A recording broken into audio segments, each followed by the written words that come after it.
Ayan at good day na muli mga boss sa Toyota Fortuner nga pala unit na to. At gasoline engine to mga boss.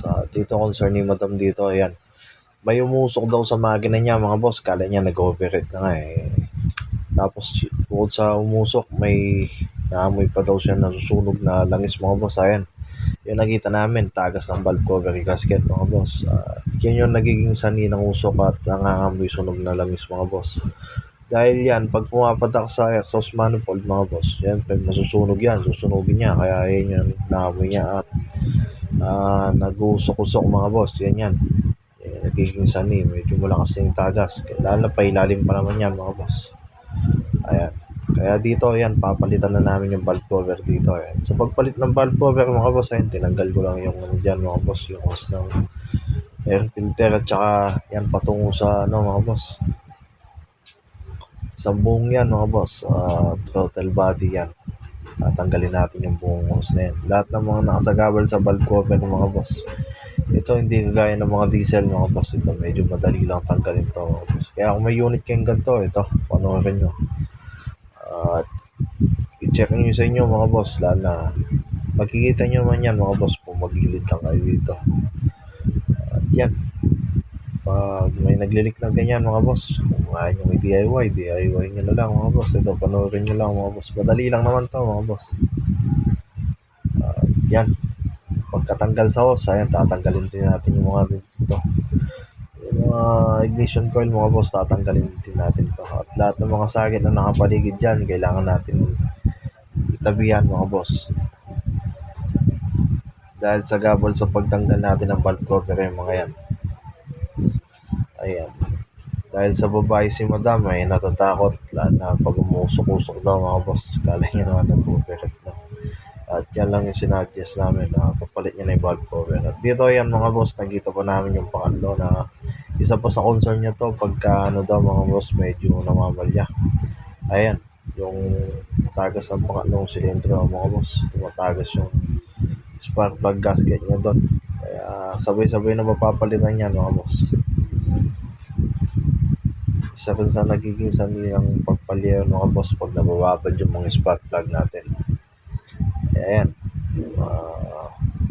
Check up niyo sa inyo mga boss. Baka tagas na rin yung ganito nyo pati spark plug gasket. Ayan, dito tinanggal ko lang yung mga nakabracket sa sagit ng mga high tension para malisan ko. Iusog ko lang naman ng konti yan mga boss kasi hindi natin matatanggal yung mga bolt ng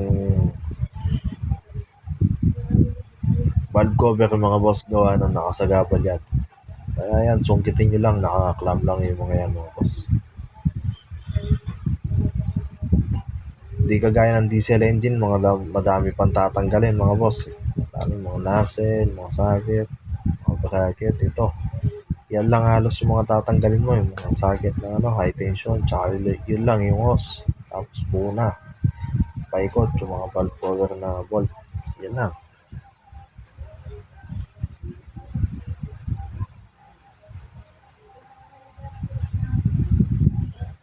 Kaya kung may unit kayong ganyan, check up nyo sa inyo mga boss, check upin nyo. Ayan dyan mga boss, tinatanggal ko na yung lahat ng mga nakapaikot na bolt na 10mm sa ano, valve cover gasket. Ay, valve cover.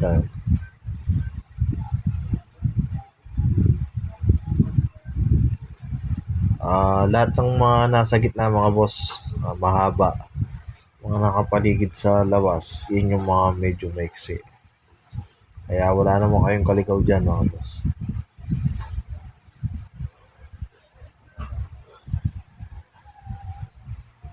Dahil babae si madam, natatakot. Kala niya nasusunog na mga boss. Kaya agad-agad niya nung dinalo dito sa shop. At yan lang yung nakita nating dahilan mga boss. Kaya pinapapalit na natin yung gasket niya.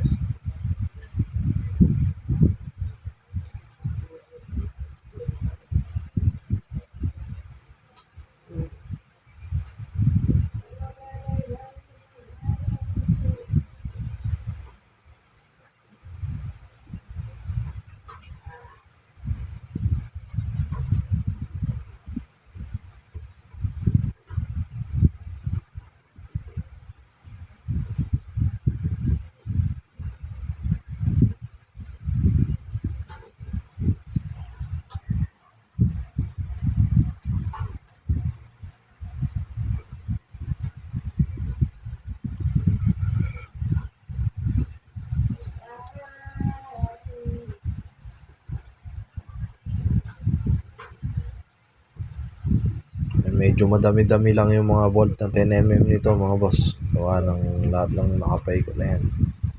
At pag nasigurado nyo nang wala ng mga bolt mga boss, pwede nyo lang sungkitin yan.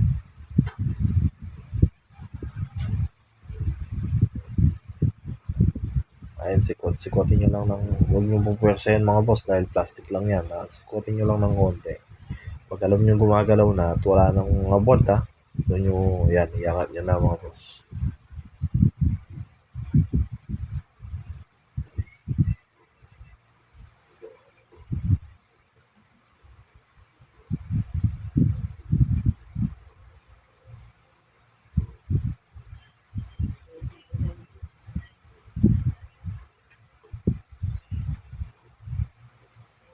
Yan, tanggal na. At kung mapapansin yan, naiwan yung mga gasket. Ayan. May kalutungan na rin yung gasket niya, kaya nag-leak na yan mga boss. At yan, yung spark plug gasket mga boss, tatanggalin din natin yan.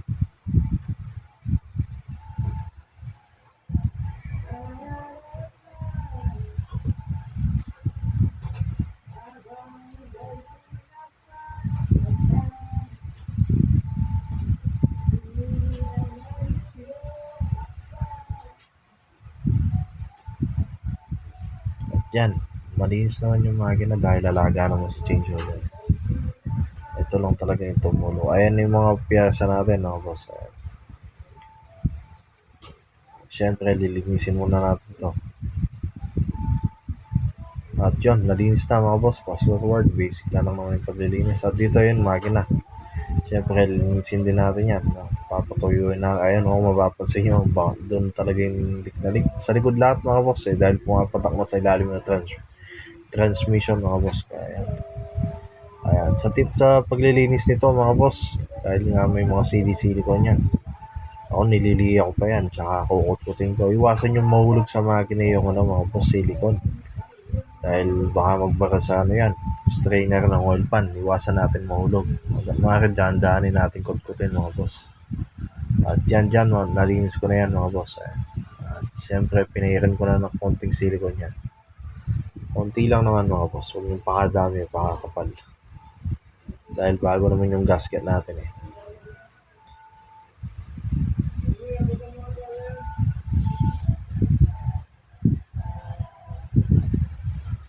Sa paglalapat nito mga boss, simple lang naman yan. Simple lang yan. Iwasan nyo lang na may maipitan mga boss. Double check nyo bago kayo maglagay ng mga bolt. Basic na lang naman din sa inyo yan mga boss. Sa mga veterans yan mga boss. Basic na lang yan. Ito yung para lang naman sa mga nagdi-DIY ng bago-bago at sa mga mekanikong bago-bago pang nag-aaral dyan mga boss. Sa inyo po mga veterano dyan, hindi na po para sa inyo to. Basic na lang po sa inyo to.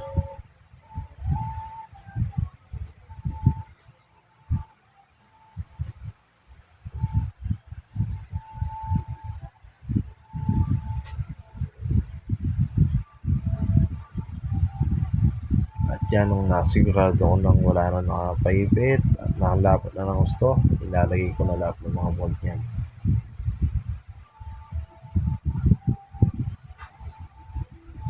May dalawang nut din yan mga boss.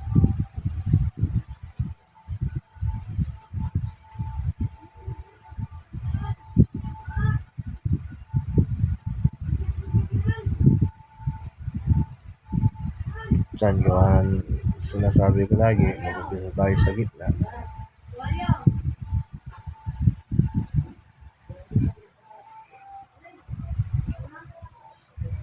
Pag-higpit lagi sa gitna mag-umpisa mga boss.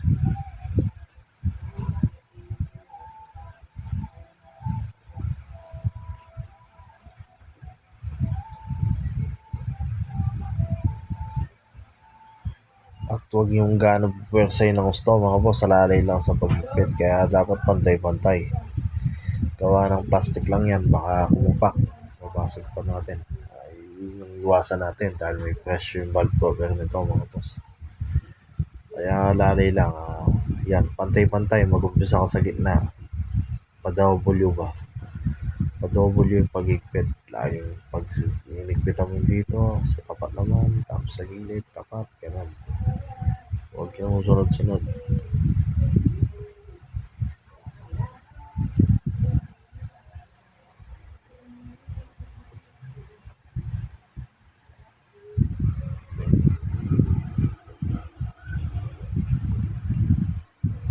At yan, safeguard ka nyo. Huwag po dyan. Nainip na yan. Dahil walang ginagawa.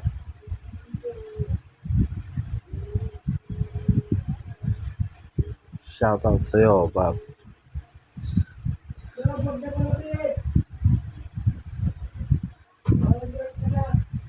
At yan, pwede nang ibalik yung mga high tension mga boss. Pag nalapat nyo na at nakumpleto nyo yung valve cover,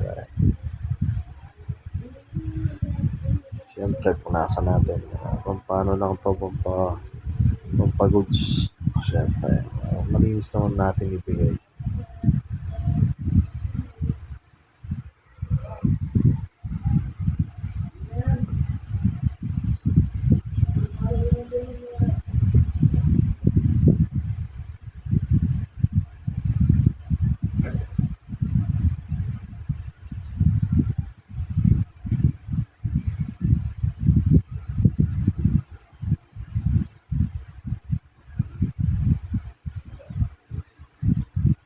At yan, shoutout sa'yo, Boss Ariel. Malupit natin nag-aircon din yan, mga boss. Ayan, nagsiservice siya dito. Napapaganda lang dito yan.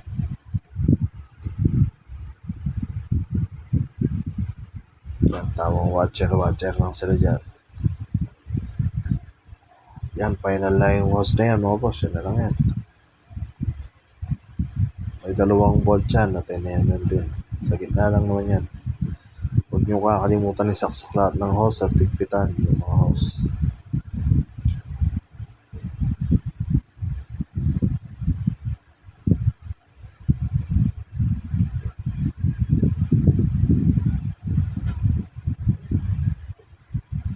At ayan si Madam. Pinapa-start ko na dyan. Tinawag ko na.